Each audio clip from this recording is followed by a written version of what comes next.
से हे शब्द सुरांचे, मैत्र से हे शब्द सुरांचे.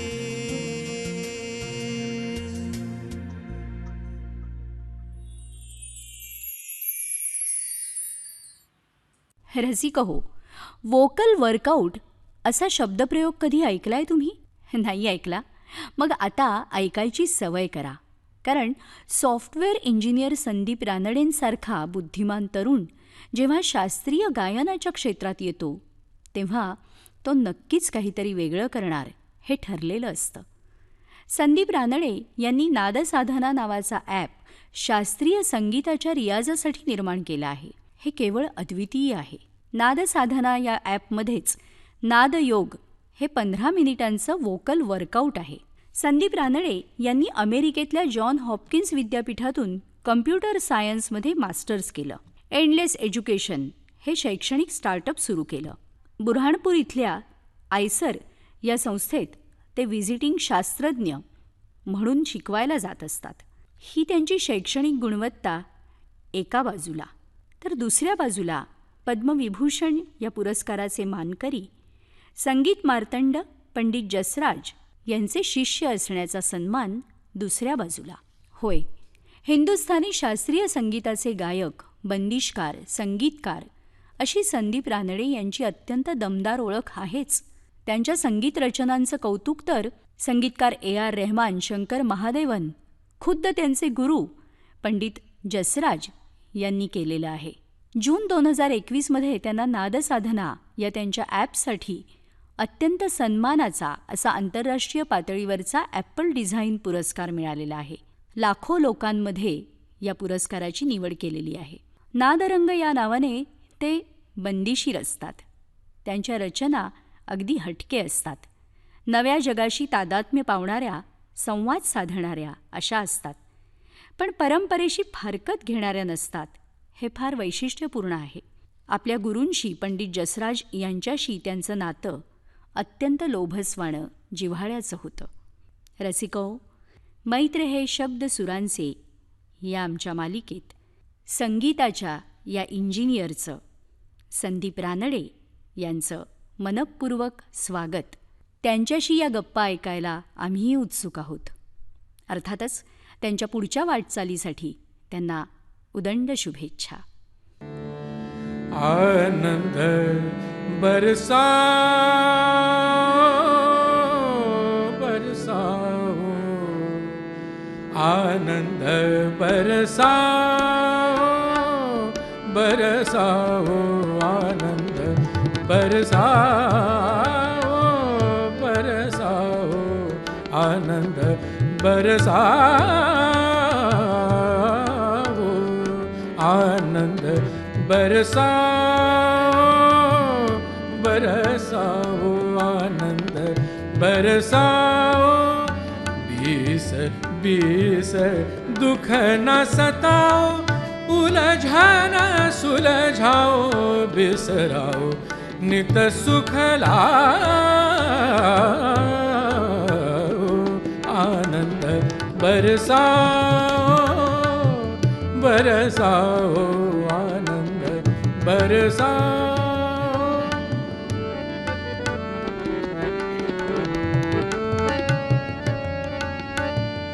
बरसाओ आनंद आनंद बरसाओ,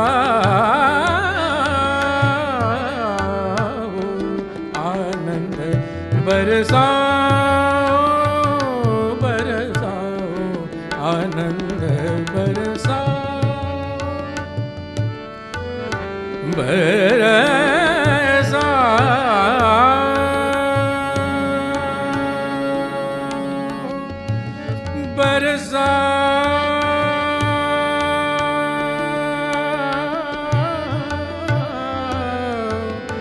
बरसाओ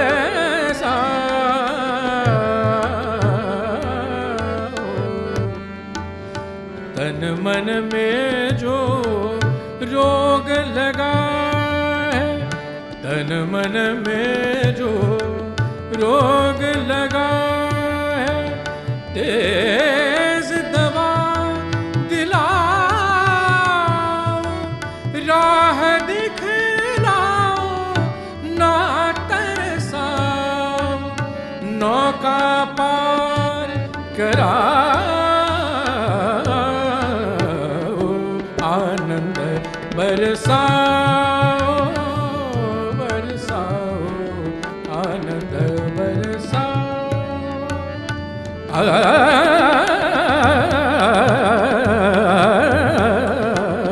आनंद बरसाओ। रे जाने सा रे जाने सा रे रे जाने रे सा बनि द द ब द ब म ग रे रे प म ग रे सा आनंद रे रे म ब द द ब म ब रे जाने नि सा सा ब नि द ब म ग आनंद बरसाओ, बरसाओ, आनंद आनंद बरसाओ, आनंद बरसाओ, आनंद बरसाओ,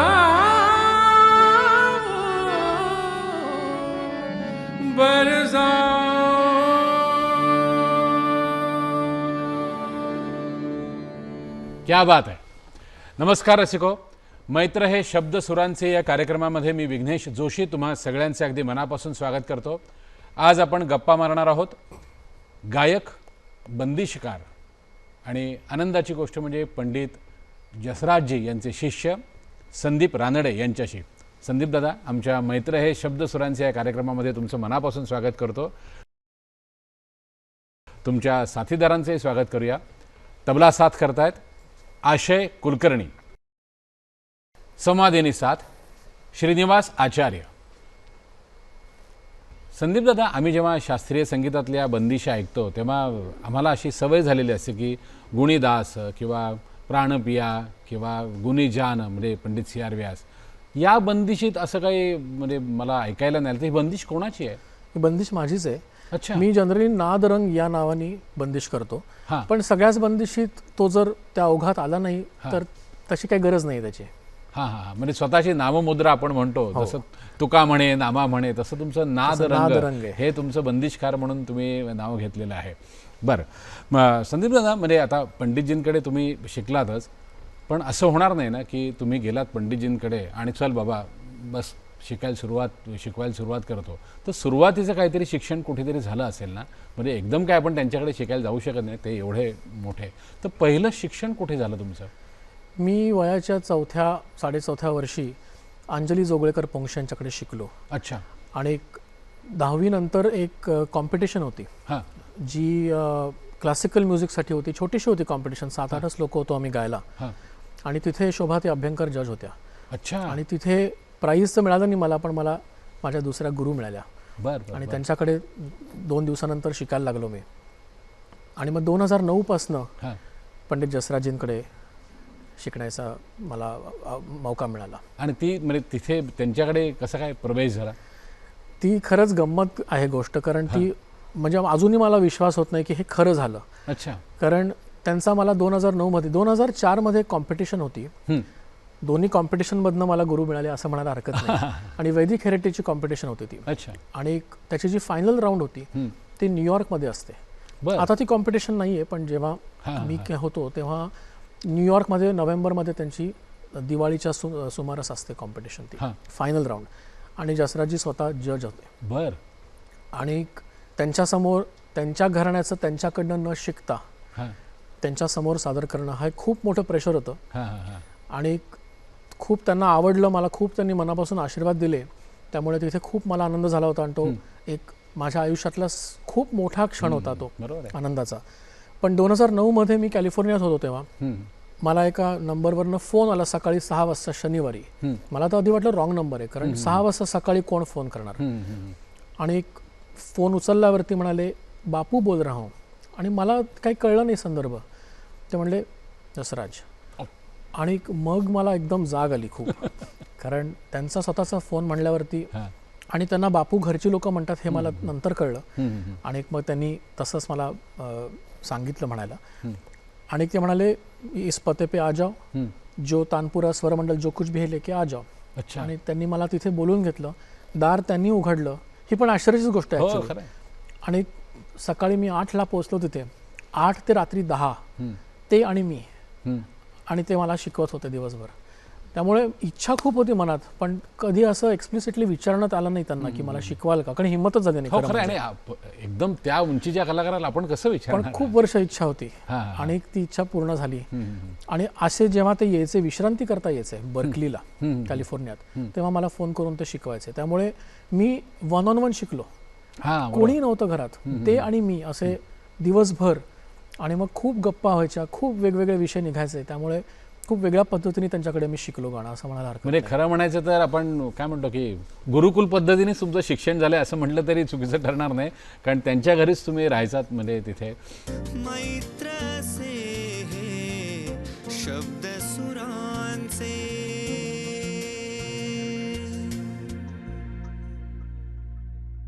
तुम्हाला अशी सवय आहे का हो की एकदम प्लॅन्ड असतं तुमचं, म्हणजे काय काय करायचं, पेपरवर्क ज्याला असं आपण म्हणतो, ते तुमचं पेपरवर्क अगदी 100% आधी परफेक्ट असतं आणि मग तुम्ही त्या अनुषंगाने सगळं काम करता.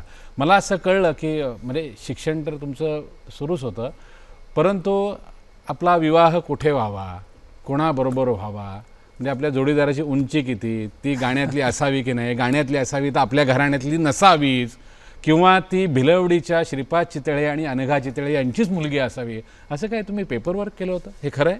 मी लिहून काढले होते मुद्दे, पण तेव्हा 5-6 पानं लिहिली होती म्हणे तुम्ही? 5-6 पानं लिहिली होती. खरं आहे? खरं आहे. हां. पण हे खूप जनरल लिहिलं होतं मी तेव्हा. मेघना माझ्यासाठी अस्तित्वातच नव्हती, कारण मला काही कल्पनाच नव्हती की अशी कोणी व्यक्ती आहे जगात.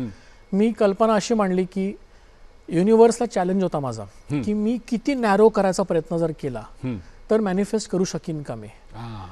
आणि एक चॅलेंज होता युनिव्हर्सला. आणि मग ते एक एक एक एक मी मुद्दे मांडत गेलो, आणि ते सगळे मुद्दे हवे असल्या कारणाने प्रॉबॅबिलिटी कमी होत जाणार प्रत्येक मुद्दा आला की. तर असे मी ते मुद्दे मांडत गेलो. आणि 23 वय होता माझा तेव्हा पहिलं पान जास्ती करून विनोद असं विनोदात्मकच झालं, पण पुढे ते एकदम त्याला सिरियस पैलू आला. आणि मग मुलीची बॅकग्राऊंड कशी पाहिजे, एज्युकेशन त्याचं काय पाहिजे, तर म्हणलं की कम्प्युटर सायन्स नको, पण इंजिनिअरिंग पाहिजे, कारण सेम विषयाला की भांडणं वाढायची शक्यता असते. म्हणून मी म्हटलं गाणं आवडणारी पाहिजे, पण प्रोफेशनल सिंगर नको. अच्छा. परत भांडणं कमी करायचा उद्देश होता. ती कमी झाली नाहीत भांडणं, आणि त्याच्यातनं अजून बंदिशी पण निघाल्या. पण तेव्हा तो विचार झाला होता. आणि मग फॅमिली बॅकग्राऊंड कशी हवी, संस्कार कसे पाहिजेत, तिला पुढे मुलं आणि त्यांच्यावर संस्कार ती कशी करेल, हे सगळं लिहून काढलं. आणि त्याचे 6 पानं झाली तेव्हा. आणि काही दिवसांमध्ये ऑर्कुट नावाचा तेव्हा सोशल नेटवर्क जस्ट चालू झालं होतं. तिचा मला फोटो दिसला, तिची प्रोफाईल दिसली, त्याच्यात काहीतरी मला वाटलं की मला काहीतरी आवडलं त्याच्यात. आणि मग तिथून पुढे आम्ही कनेक्ट झालो, गुगल टॉकवर बोलायला लागलो, आणि then the rest is history असं म्हणूयात. पण वहिनी कुठल्या घराण्याचे गाणे शिकलेत, म्हणजे नाही असं नाही. शास्त्रीय संगीत थोडे वर्ष त्यांनी केलं, पण त्याच्यानंतर त्यांनी लाईट आणि सुगम आणि असं. आणि खूप आवड आहे. मुळात माझा रियाज इतके वर्ष टॉलरेट करणं सुद्धा त्याला गाण्याची प्रचंड आवड असल्याशिवाय कोणी करू शकणार नाही. आत्ता तुम्ही रियाज म्हणालात, एक सहज पटकन मनात प्रश्न आला की कम्प्युटर सायन्स म्हणजे ते शिक्षण सुद्धा खूप, किंवा तुम्ही मला वाटतं गुगलमध्ये तुम्ही नोकरी करायचा, जरा त्याविषयी थोडंसं सांगा ना. मी 2004 मध्ये मास्टर्स करायला गेलो US मध्ये. जॉन्स हॉपकिन्समधनं मास्टर्स केलं. ते 8 महिन्यात झालं माझं मास्टर्स. आणि मग मी मायक्रोसॉफ्ट जॉईन केलं. सो ते गेलो मी रेडमंडला, वॉशिंग्टन स्टेटला. आणि मग तिथे 3 वर्ष होतो. आणि मग कॅलिफोर्नियात आलो, तिथे काही स्टार्टअप्स केले. आणि मग गुगलमध्ये होतो मी. तर शेवटची 3 वर्ष मी गुगलमध्ये होतो. आणि मग तिथे 3 वर्षानंतर म्हणजे मला गेलो त्या दिवशी वाटलं होतं की मी 10-11 वर्षात मला परत यायचं आहे भारतात.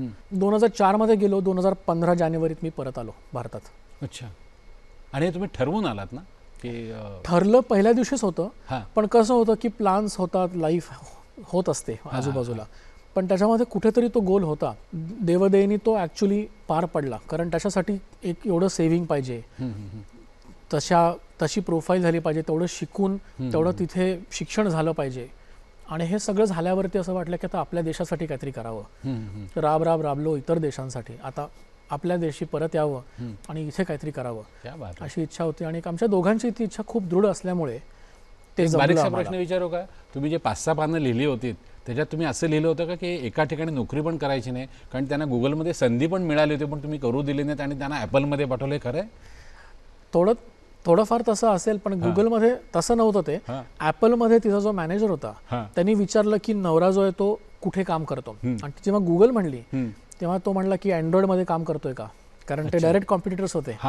आणि ती म्हणली नाही, अँड्रॉइडमध्ये नाही येतो. मग तो म्हणला हा ठीक आहे, आणि म्हणून तिला ते मिळालं. असं ते गंमत आहे सगळी. म्हणजे तुम्ही सगळं सांगू नका, पण बरंचसं आम्हाला कळलंय काय काय त्या 5-6 पानांमध्ये लिहिलंय. आज जरा वेळेचं बंधन म्हणून तुमच्या नादरंगकडे येतो. नादरंग म्हणजे तुम्हाला सुरांचं ठीक आहे, तुम्ही लहानपणी 4थ्या वर्षापासून गाणं शिकताय. घरात अशी काही पार्श्वभूमी होती? घरात आई वडील कोणी किंवा काय भाऊ बहीण वगैरे गातंय असं काही? घरात गाणं असंच प्रोफेशनली कोणीच गायलं नाही. आजी माझी विशारद झाली होती, पण त्याच्यानंतर तिचाही आवाज, तिला प्रॉब्लेम्स आले, त्यामुळे तिचं गाणं मी ऐकलं नाही तसं माझ्या लहान वयात. पण तिला लक्षात आलं, ही माझी आईची आई, तिला लक्षात आलं की मी खूप रडायचो. तेव्हा रियाज मी 10व्या दिवसापासून सुरू केला होता आणि खूप रडायचो मी, पण शांत बसायचो जेव्हा रेडिओवरती खूप क्लासिकल बेस्ड काहीतरी असेल गाणं, आणि तेव्हा मी इमिजिएटली शांत व्हायचो. हे तिला लक्षात आलं. त्यामुळे वयाच्या 4थ्या वर्षापासून तिने मला गाणं शिकायला पाठवलं. आणि मग हे शब्दांचं कसं काय आलं का, ते कधीतरी सुचलं? नाही, मला असं वाटतं की माझी दुसरी जी आजी, वडिलांची जी आई चंद्रिका रानडे, ती अप्रतिम काव्य करायची.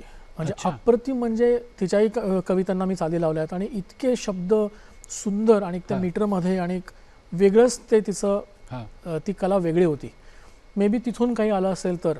पण मला असं वाटत नाही की मी खूप कवी आहे, कारण मी एकतर ब्रजभाषेत करतो, आणि तितक्या लेव्हलचं तर माझं काव्य नक्कीच नाही आहे.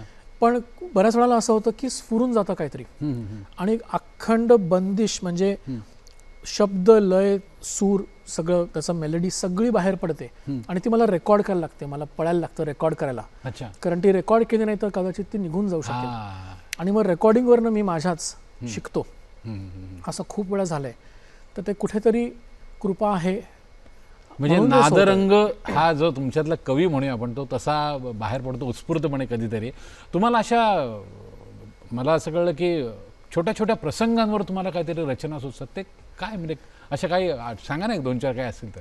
माझी थिअरी अशी आहे की जिथे कुठे स्ट्रॉंग इमोशन येतं, मग तो त्रास असो किंवा खूप आनंद असो किंवा बरेच इव्हेंट्स असतात, ते ऑयस्टर जसं त्याच्यामध्ये एखादा कण गेला वाळूचा की त्याच्या भोवती तो मोती तयार करतो, मग त्याला त्रास होत नाही. तसं कुठेतरी थेरप्युटिक पद्धतीने ती बंदिश बाहेर येते माझी, आणि तो जो काही त्रास आहे, तो जो इमोशन आहे, त्याच्या भोवताली ती बंदिश तयार होऊन ती एकदम बाहेर पडली, एकदम मूर्त स्वरूपात आली की तो त्रास कमी होतो खूप.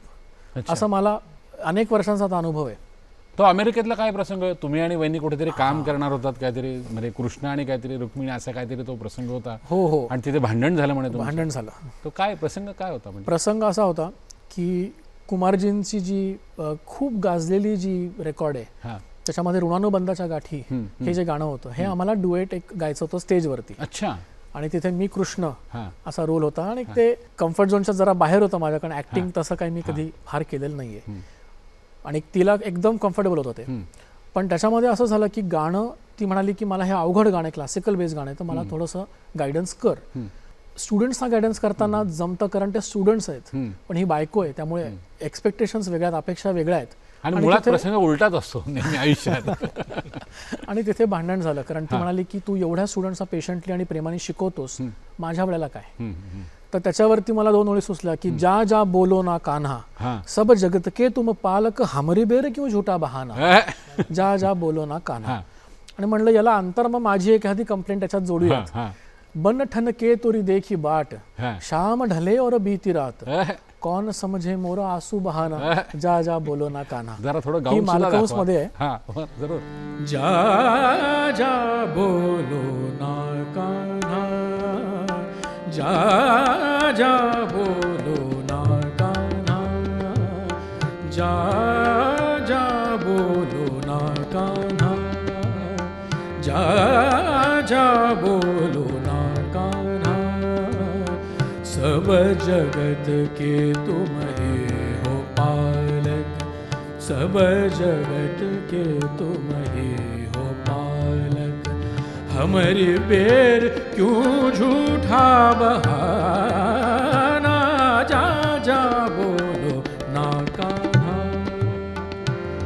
बन ठन के तोरी देखी बाट, बन ठन के तोरी देखी बाट, शाम ढले और बीती रात, कौन समझे मोरा सुबहाना, जा जा बोलो ना कान्हा, दधनि द मग म सा धा नि सा ध नि द ग ग म नि द म ग सा, जा जा बोलो ना कान्हा, बोलो ना कान्हा, बोलो ना कान्हा. अजून कुठला प्रसंग तुम्ही घरातल्या घरातच मोबाईलवर बोलत होता आणि त्याच्यावर तुम्ही बंदिश केलेत? कॅलिफोर्नियात होतो आम्ही हां. आणि आमच्या लग्नाला साधारण 1 वर्ष झालं होतं आणि एक सासूबाई आल्या होत्या भारतातनं हां. आणि त्यांनी रात्रीचं खूप छान जेवण तयार केलं होतं आणि त्यांनी मेघनाला माझ्या बायकोला सांगितलं की संदीपला बोलो, मी आतल्या खोली काम करत बसलो होतो, वर्क फ्रॉम होम. हां. आणि तिने मला तेव्हा गुगल टॉकवरती एक भिंतीआड मेसेज पाठवला. मी गुगल टॉकवर रिप्लाय केला की 2 मिनिटात आलो. हा संवाद, डिजिटल संवाद तिच्या आईने बघितला आणि आम्हाला जाम रागवलं की हे सगळं मोबाईल कम्युनिकेशन तुम्ही सगळं कामात ऑफिसमध्ये ठेवा आणि घरी येऊन एकमेकांशी ॲक्च्युली बोला.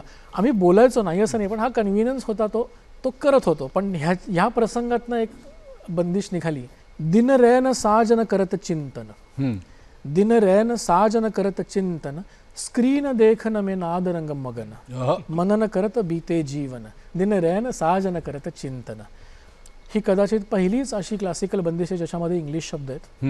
जब देखूं तो देखत है फोन, जब देखूं तो देखत है फोन, नील दंत लगाए कानन, नील दंत लगाए कानन. अच्छा, ब्लूटूथ. अच्छा. ईमेल बिन तरपन उलझन, तंत्रज्ञान कठीण सतन, दिन रैन साजन करत चिंतन. ही राग चंद्रकोंस मध्ये 3 तालात आहे, ती ऐकवतो. ऐकवा जरूर. साजन करत चिंतन दिन धन, साजन करत चिंतन, स्क्रीन देखन में नाद रंग मगन, स्क्रीन देखन में नाद रंग मगन, मनन करत बीते जीवन दिन धन, साजन करत चिंतन दिन धन, ग ग धा नि सा ध नि ध म ध म ग म ग सा दिन धन, दिन धन, सा कर दिन धन, साजन.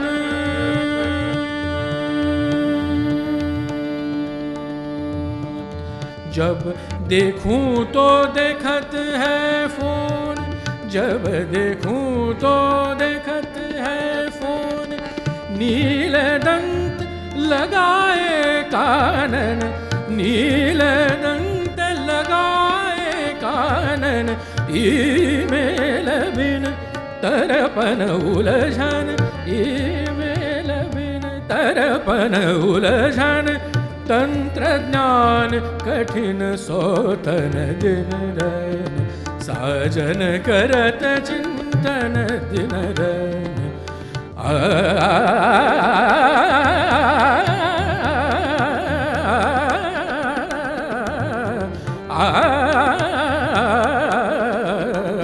दिन रैन, दिन रैन, दिन रैन. क्या बात है, क्या बात है.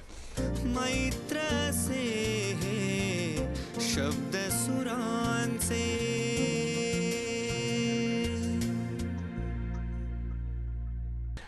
संदीप दादा, म्हणजे असंही तुमच्या आयुष्यात झाले ना की तुम्हाला राग माहिती नसायचा आणि पंडितजी सांगायचे बस, म्हणजे काय म्हणू आपण, काय म्हणतात तुम्ही, स्वरसाथीला, तेव्हा काहीतरी ती बंदिशीचे काय 2-4 शब्द जे कानावर पडतील ते ऐकायचं आणि तो पंडितजींनी सोडलं की ते आवर्तन भरायचं. तर ही देण कुठून आहे? म्हणजे मला वाटतं ही गुरुकृपा आहे. कारण स्टेजवरती राग न माहिती असून त्याच्यात 2 तास ऐकून ताना करणं, हां, मी तेच जेव्हा तान गळ्यावरती नाही चढली, मनावरती पण नाही चढली आहे, इज एक्सेप्शनली, म्हणजे इम्पॉसिबल गोष्ट आहे ती. खरं मी रिस्क घेणारच नाही कधी अशी. पण गुरुजींबरोबर असल्यामुळे ते स्टेजवरचं जे माहोल होतं ते इतकं त्या स्वरांमध्ये ट्यून करून घ्यायचे हां, की तिथे ही गोष्ट सोपी व्हायची. अच्छा. नंतर जाऊन स्टेजवरनं उतरल्यानंतर 2 वर्ष लागायचे ते राग कळायला, तो घोटायला आणि त्या सगळं. ताना हां, कळायला. हां. पण तिथे ती जादू करून हे कार्य करून घ्यायचे माझ्याकडून. आणि ही खरंच गुरुकृपाच आहे, दुसरं काही नाही. गुरुशक्ती म्हणतो ना आपण तसा. असा कुठला राग आता आठवतोय का की जो माहिती नव्हता आणि पंडितजी सांगितलं चल संदीप बस मागे साथीला असंख्य राग गायला. होते असे. त्यातलं काही एखादं आठवण आणि ऐकवा त्यातलं काही. कौशिक कानडा त्यांनी गायला होता. त्यांनी एक नुसता कानडा नावाचा राग गायला, ज्याच्यामध्ये शुद्ध दैवत आहे पण नुसता कानडा आहे, त्याचा काही दरबारी नाही, नायकी नाही, काही नाही. नटनारायणीत गायले होते, त्रिवेणी गायले होते, खूप राग गायले होते असे. ह्याच्यातल्या बंदिशी ऐकणं किंवा कुठलीही म्हणजे अशी बंदिश की त्यानंतर तुम्हाला सुचली आहे, किंवा मल्हारची काही बंदिश तुमची आवडीची कुठली असेल तर. त्यांनी असंख्य राग असे शिकवले मला स्टेजवरती. कौशिक कानडा होता, नुसता कानडा म्हणून त्यांनी शिकवला, त्रिवेणी, नटनारायणी, इतके अनवट राग त्यांनी घेतले स्टेजवर. त्याच्यापैकी एक गौडगिरी मल्हार म्हणून त्यांनी राग गायला होता. अच्छा. आणि तो तिथेच शिकून तो मी गायलो त्यांच्याबरोबर आणि नंतर त्याचा अभ्यास केला. तो तुम्हाला थोडंसं ऐकवतो. जरूर गौडगिरी जरूर मल्हार. जरूर. मुरला बुलाई रे, मुरला बुलाई रे, मुरला बुलाई रे, मुरला बुलाई रे, घन घर जाई बरसाई बूंदन हमको मिले न दे, मुरला बुलाई रे, मुरला बुलाई रे, पापी पपी है,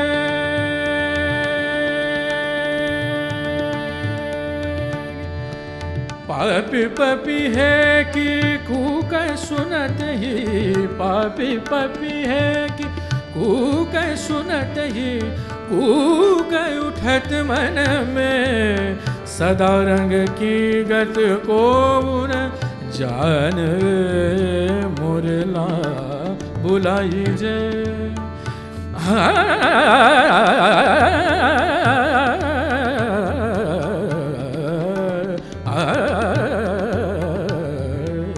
मुरला बुलाई रे, बुलाई रे, बुलाई रे.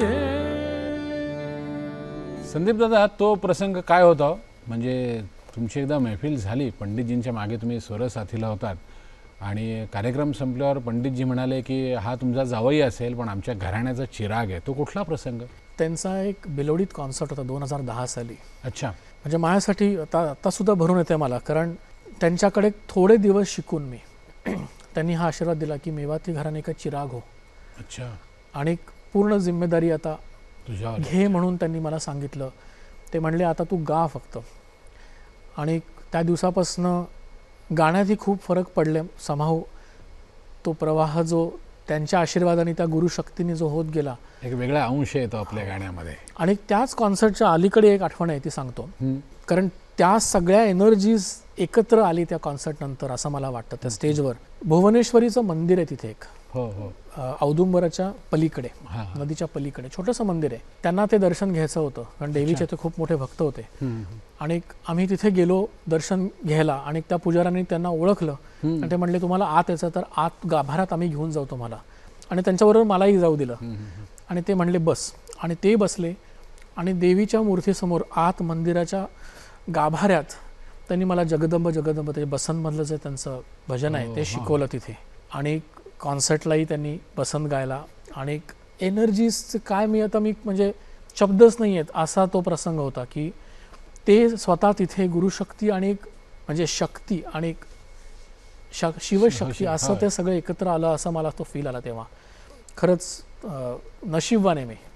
संदीप दादा, तुम्ही संशोधन सुद्धा खूप केलं आहे असं मला समजलं आणि कॉम्प्युटर हा तुमचा विषय असल्यामुळे कदाचित कॉम्प्युटर आणि संगीत याचं ब्लेंडिंग करून नाद साधना असं तुम्ही नाव दिलंय ना, तर ते काय आहे एक्झॅक्टली? नाद साधना ही माझी जी कल्पना आहे ती गुरुकुलचे जे संस्कार होते ते 21st सेंचुरीमध्ये आणायचा प्रयत्न आहे हा. कारण गुरुकुल आता खूप लुप्त होत चालली आहेत. आणि सगळ्यांना ती शक्य पण नाही आहेत, कारण आता बरेच स्टुडंट्स आहेत त्यांना मल्टिपल करिअर्स करायचे असतात, तर त्यांना एका गुरुगृही जाऊन राहणं हे आता शक्य होत नाही आहे. बरोबर. पण प्रॉब्लेम तसा दुसरा असा आहे की आठवड्यातनं एखादा तास शिकून 6 तास आपापला रियाज करणं, ह्याच्यामध्ये जर चुका झाल्या आणि त्या होणार आणि त्याचा कळल्या नाहीत आणि नाहीच कळणार आहेत, कारण सुरुवातीला नाहीच कळणार आहेत, तर त्या चुकांची सवय होत होत होत जिथे जायचे तिथे सोडून तुम्ही दुसरीकडे जाल. आणि हे दिसायला लागले. आता माझ्याकडे एक स्टुडंट आली होती म्युझिकची, ती 8-10 वर्ष इतर ठिकाणी शिकून आली माझ्याकडे, आणि ती म्हणली मला माझी प्रगती होत नाही तर मला मदत करशील का. तर म्हटलं जरूर. पहिल्या 4-5 मिनिटात लक्षात आलं की तिच्या स्वरस्थानांमध्ये मेजर गॅप्स होत्या. अच्छा. आणि मी विचार केला की इतकी वर्ष शिकून एवढा फंडामेंटल प्रॉब्लेम तिला कसा येतोय. सो मी आधी तिला डॉक्टरकडे पाठवलं की म्हटलं टोन डेफनेसची टेस्ट करून आण, की तुला 2 स्वरातला फरक ऐकू येतोय ना. तो प्रॉब्लेम नव्हता तिला. मग म्हटलं टोन डेफ जर नसेल तर हा न्यूरल पाथवेजचा विषय, की सवयी चुकीच्या लागल्यात, त्या स्वरस्थानांच्या ज्या सवयी आहेत त्या चुकल्यात काही काही. मग म्हटलं ह्याला जर रिपेअर करायचं झालं तर गुरुकुलामध्ये तुम्ही गुरुच्या समोर 10 तास बसून इमिजिएटली चूक झाल्यावरती गुरु विल रिपेअर, लगेच करेक्ट होणार ती. त्यामुळे काही दिवसांमध्ये तुमची स्वरस्थानं इतकी पक्की होणार आहेत की आयुष्यभर परत कधी हालणार नाही. आता प्रॉब्लेम उलटा झाला आहे. आता 1 तासावरती 6 तास तुमची आपापली साधना आहे, त्याच्यात चुका होणार, त्याला 1 तास मिळणार आहे परत रिपेअर करायला, जे 6 तास पाहिजेत. मग हे कधी कन्व्हर्जन होणार नाही असं मला लक्षात आलं. सो मी विचार केला की ॲपसाठी ही चांगली एक आयडिया आहे, की मला वाटलं असतील अनेक ॲप्स अशी की जी व्होकल ट्युनिंगसाठी मदत करतील, की तुमचा स्वर कुठे लागतोय, तो कुठला लागलाय, तो कमी आहे की परफेक्ट आहे. बरोबर. हे तुम्हाला तो व्हिज्युअली दाखवेल, म्हणजे तुम्हाला तो आपापला ॲडजस्ट करता आला. जसं गुरु सांगतील की थोडा कमी बास, थोडा चढव बास, हे सांगणारं काम जे आहे ते व्हिज्युअली जर केलं तर प्रश्न मिटणार ह्या प्रॉब्लेमचा. तरी टर्न्स आउट की हा प्रॉब्लेम खूप डिफिकल्ट होता, कारण गिटारचं ॲनालिसिस जे आहे ते सोपं आहे. त्यामुळे गिटार ट्युनर्स खूप होते ॲप स्टोअरवरती, पण व्होकल ट्युनिंगसाठी एकही ॲप नव्हतं. अच्छा. कारण ह्युमन व्हॉइस इतका कॉम्प्लेक्स आहे ॲनालाइज करायला, की मग त्याच्यामध्ये मी पहिल्यांदा तो प्रोजेक्ट घेतला की ह्युमन व्हॉइस ॲनालिसिस करून तो स्वर कुठला लागतोय एवढं जरी कळलं तरी खूप झालं. ह्याच्यासाठी मला Saiko Acoustics, digital signal processing, बऱ्याच गोष्टीत खोलात जायला, जे आधी कधी आयुष्यात विषय हे केलेले नव्हते मी. आमच्यासाठी ते शब्दसुद्धा नवीन आहेत. आणि पहिल्यांदाच मी मोबाईल ॲप डेव्हलप करणार होतो. iOSचा कधीही मी काहीही काम केलं नव्हतं. स्विफ्ट नावाची लँग्वेज आहे त्यांची, प्रोग्रॅमिंग लँग्वेज, ती शिकलो. खूप नवीन गोष्टी मला आवडतं, शिकायला खूप आवडतं मला, त्यामुळे ते मला आनंद होत होता त्याच्यात. त्या गोष्टी शिकत 8-10 वेगवेगळे सोल्युशन्स ट्राय केले, सगळे नापास झाले.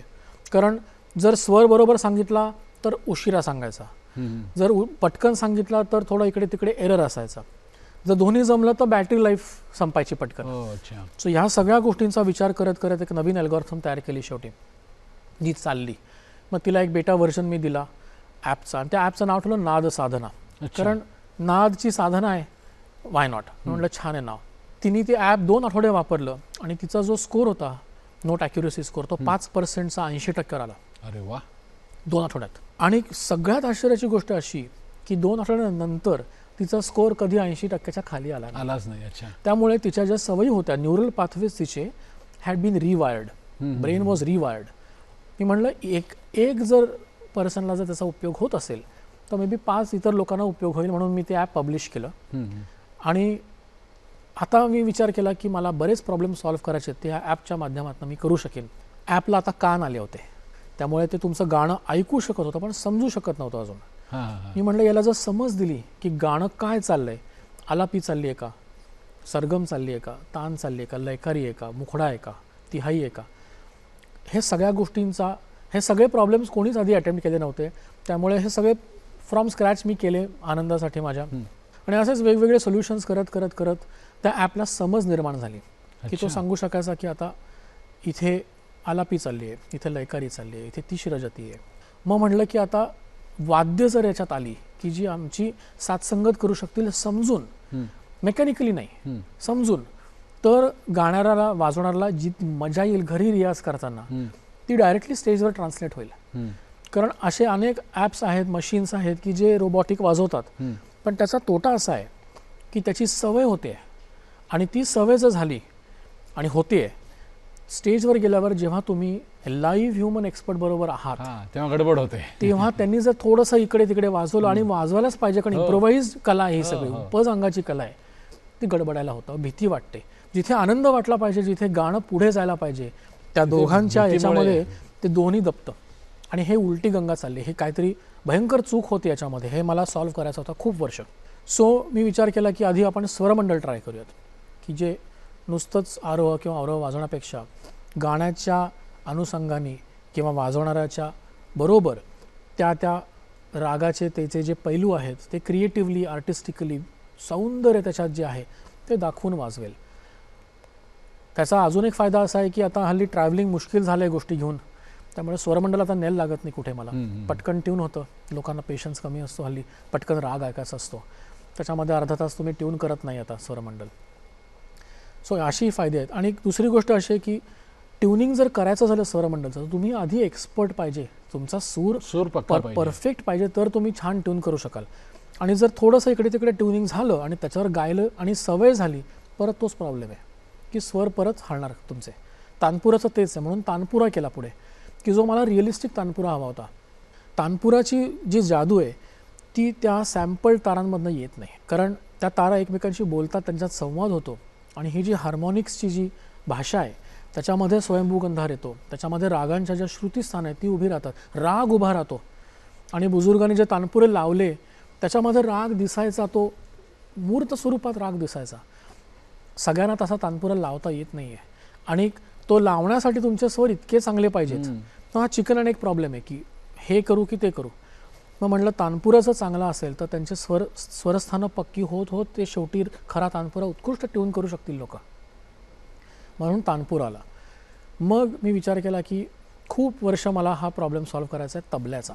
अच्छा. कारण तबल्याची संगत जी त्यांनी जितकी मजा येते, जी स्टेजवरती मजा येते, जी रियाजात मजा येते, जर आशय असेल माझ्याबरोबर तर बिझी माणूस आहे आणि त्याला तेवढा लांबून येणं हे नेहमी शक्य होणार नाही. बरोबर.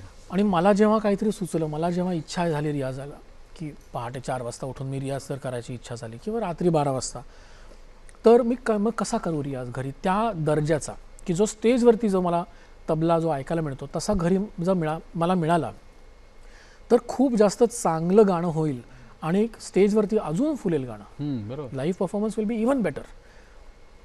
प्रॉब्लेम असा आहे की तबला हे खूप कॉम्प्लिकेटेड वाद्य आहे, त्याच्यामध्ये आवाजांची जी व्हरायटी आहे, 2 ड्रम्स असल्या कारणाने आणि इतकी व्हरायटी आवाजांची त्याच्यात की इट्स अ व्हेरी कॉम्प्लेक्स वाद्य. त्याच्यामध्ये अकंपनीमेंटचे जे रूल्स आहेत ते खूप असंख्य आहेत आणि कॉन्टेक्स्ट सेन्सिटिव्ह आहेत, की तुम्ही लाईट गाताय का, गझल गाताय का, ठुमरी गाताय का, ख्याल गाताय का, बंदिश गाताय, तराणा, प्रत्येकाला ते नियम बदलतात. तर याच्यामुळे मला सुद्धा गायक म्हणून जेवढा तबला शिकलो मी, जो कळायचा, त्याच्यापेक्षा खूप आता खोलात जायला लागलं. आणि ती आता मला वाजवता येणार नाही कधी, पण मला ऐकून आता समजतो तबला जास्त, खूप जास्त सटलिटीज त्याच्यातल्या कळायला लागल्या. त्यामुळे हे शिक्षण माझं ॲप थ्रू झालं आणि मग तबला केला, जो साथसंगत करायला लागला. मग इतर वाद्य ॲड केली. आता 26 वाद्य झाली आहेत, सगळ्या वेगवेगळ्या जॉनराजमध्ये. गिटार्स आहेत, कहोन आहे, लॅटिन परकशन आहे, ड्रमकिट आहे, अख्खं हार्मोनीज ॲड केल्या त्याच्यामध्ये, व्हायलिन आहे, पियानो आहे, हार्मोनियमच्या कॉर्ड्स आहेत, ट्रम्पेट सेक्शन आहे, परकशन आहे, त्याच्यामध्ये मंजिरा आहे, टाळ आहे, आपली टॅम्बोरीन, शेकर, खूप गोष्टी झाल्यात. आता तुम्हाला असं काही आत्ता आम्हाला दाखवता येईल का? म्हणजे आत्ता हे जरी वादक असले तरी आत्ता हे वाजवणार नाही, पण तुम्ही तुमच्या त्या ॲपवर एखादी कुठली बंदिश अशी काही दाखवा ना. मी माहितीची बंदिश गातो. बरं, चालेल. म्हणजे मग म्युझिककडे लक्ष जाईल. चालेल चालेल. राग अहिर भैरवमध्ये अलबेल सजन ऐकवतो. आता स्वरमंडल ऐका. हे स्वरमंडल आहे, हे माझं गाणं ऐकून संगत करेल.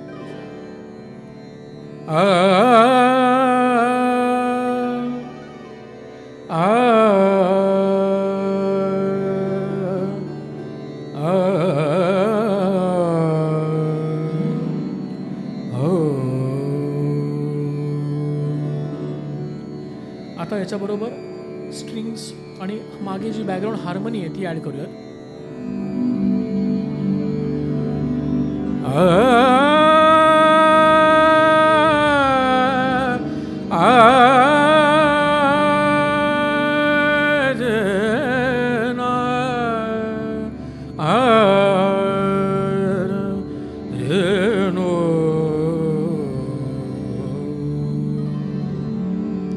तबला अलबेला साजन आयो रे अलबेला साजन आयो रे अलबेला साजन आयो रे अलबेला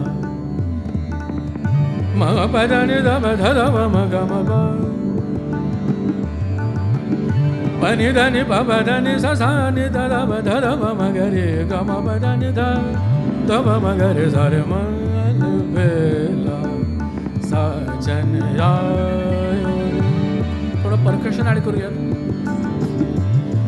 मनि धनि प र प स सा नि ध प म ग अलबेला साजन आयो मोरा मन सुख पायो रे मोरा मन सुख पायो रे अलबेला साजन आयो.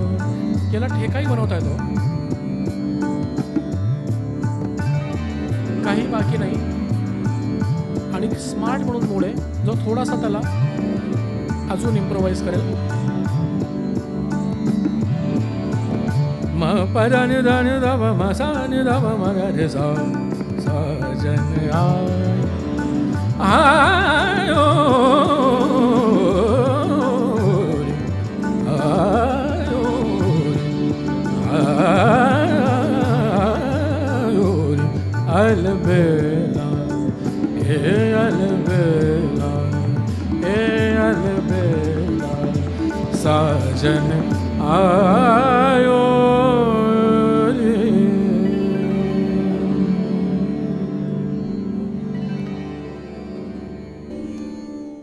मैत्र से हे शब्द सुरांचे.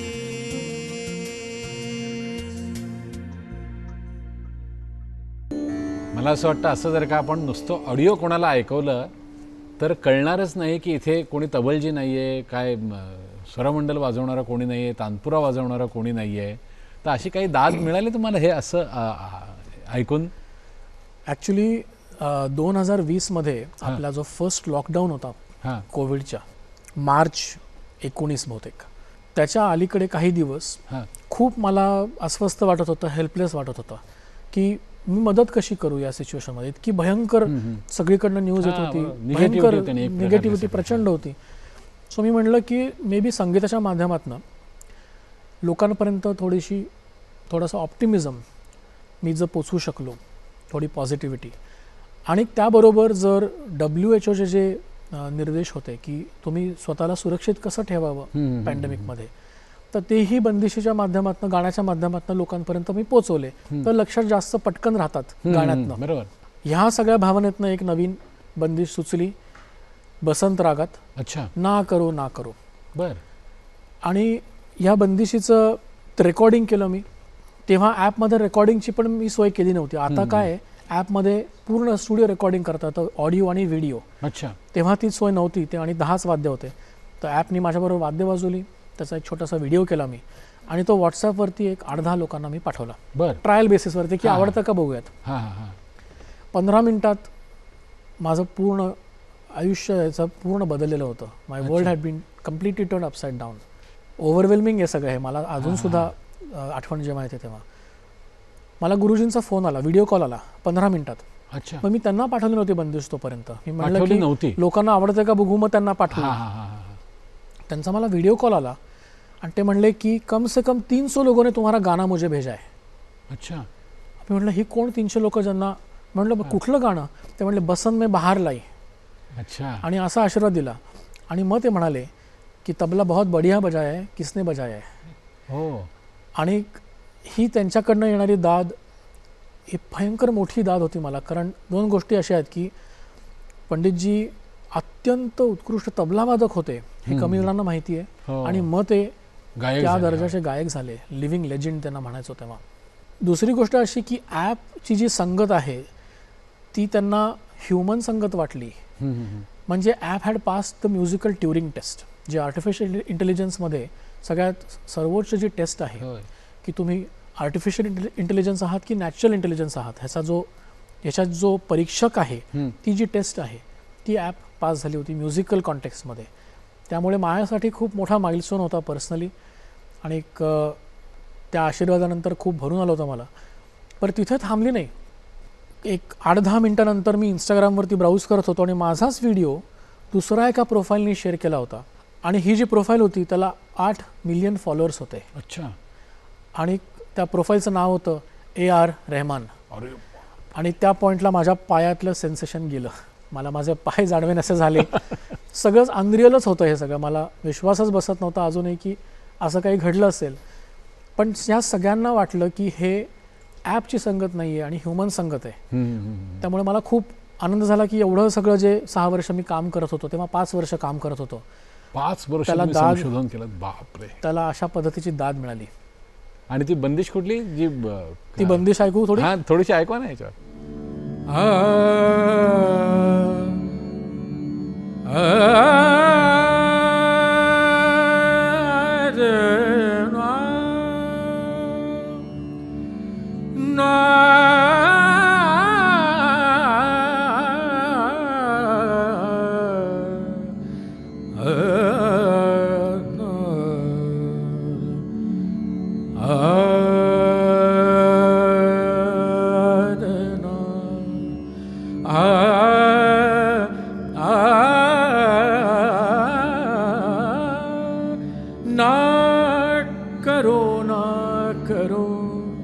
सुनो मोरी बात ना करो ना करो, सुनो मोरी बात ना करो ना करो, सुनो मोरी बात ना करो ना करो, सुनो मोरी बात.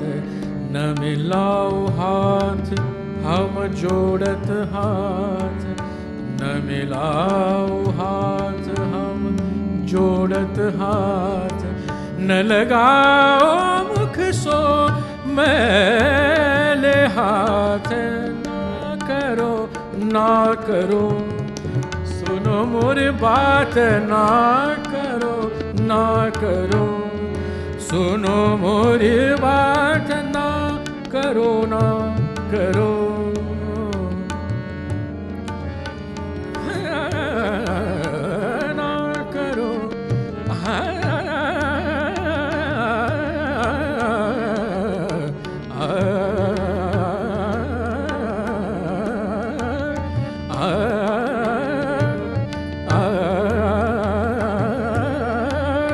ना करो ना करो ना करो ना करो ना करो ना करो, सुनो मोरी बात.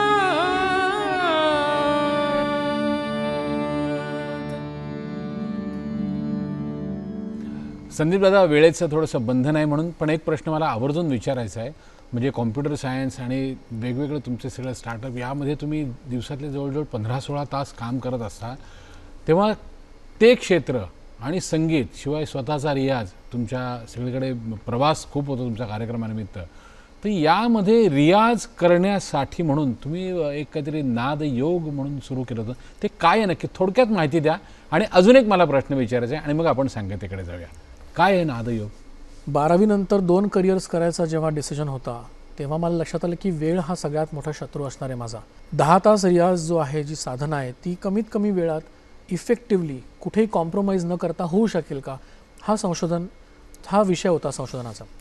आणि कम्प्युटर सायन्समध्ये जसं अल्गॉरिथम्स असतात की एक बबल सॉर्ट नावाचे अल्गॉरिथम आहे, क्विक सॉर्ट नावाचे अल्गॉरिथम आहे, एक्झॅक्टली तेच कार्य करतात, पण एकाला अर्धा तास लागतो आणि दुसऱ्याला 1 मिलीसेकंड लागतो.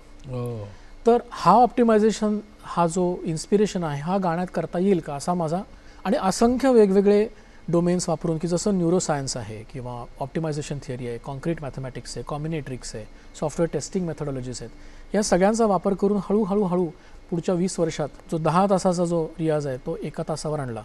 आणि आता त्याचं एक 15 मिनिटाचं छोटं व्हर्जन आहे की जे सगळ्यांना करता येण्यासारखं आहे. अच्छा. त्याला नादयोग असं नाव दिलं मी.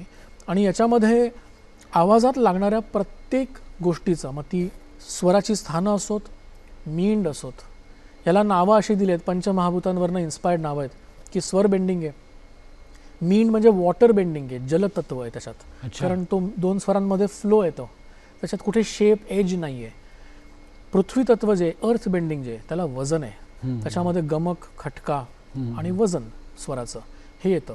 फायर बेंडिंग आहे, अग्नितत्व ते पर्कसिव्ह आहे, त्याच्यात एनर्जी खूप आहे, त्यामुळे तानकारी, लयकारी हे सगळं तिथे जाते.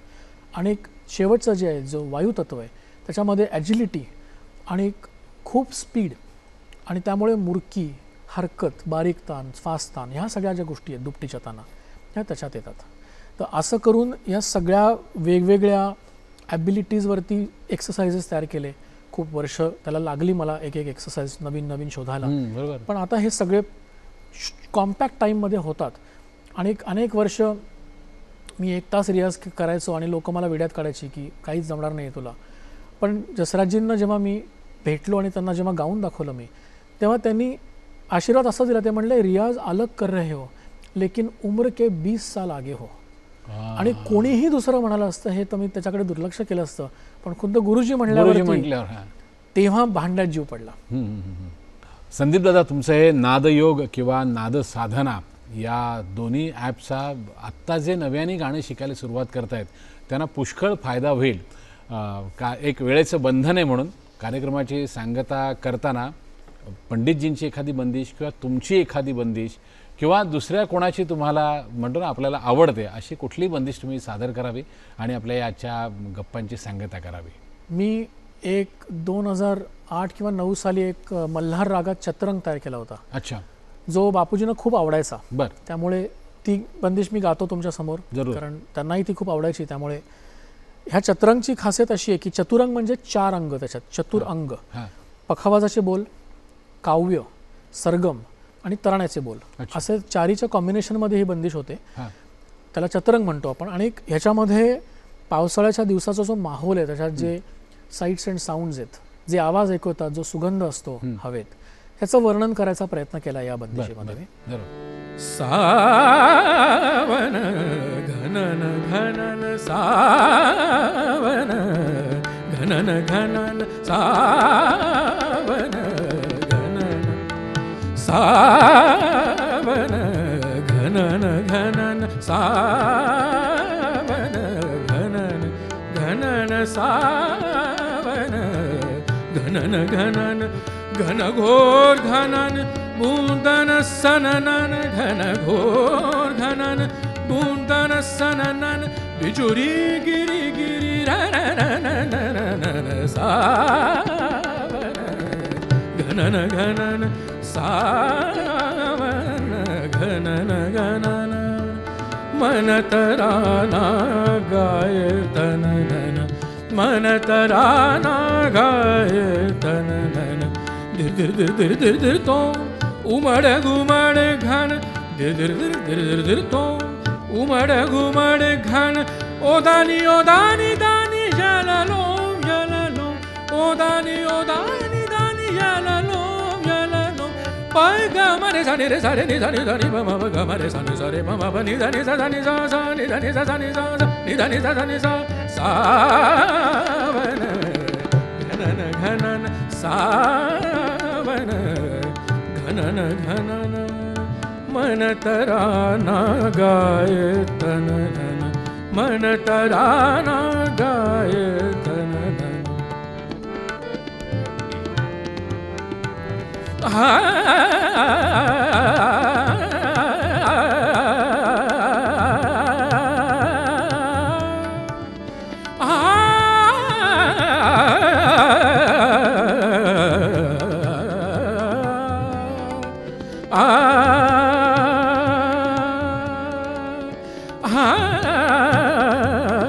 घनघोर घनन बूंदन सननन चुरी गिरी गिरी रा ना ना ना ना ना ना जा ना ना ना ना ना ना रा ना ना ना ना ना ना ना सा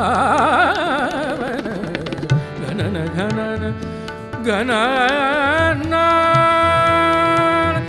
घन ना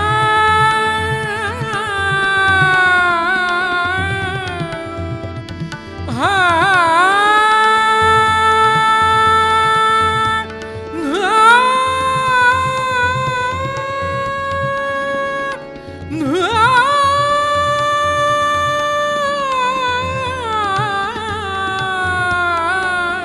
घ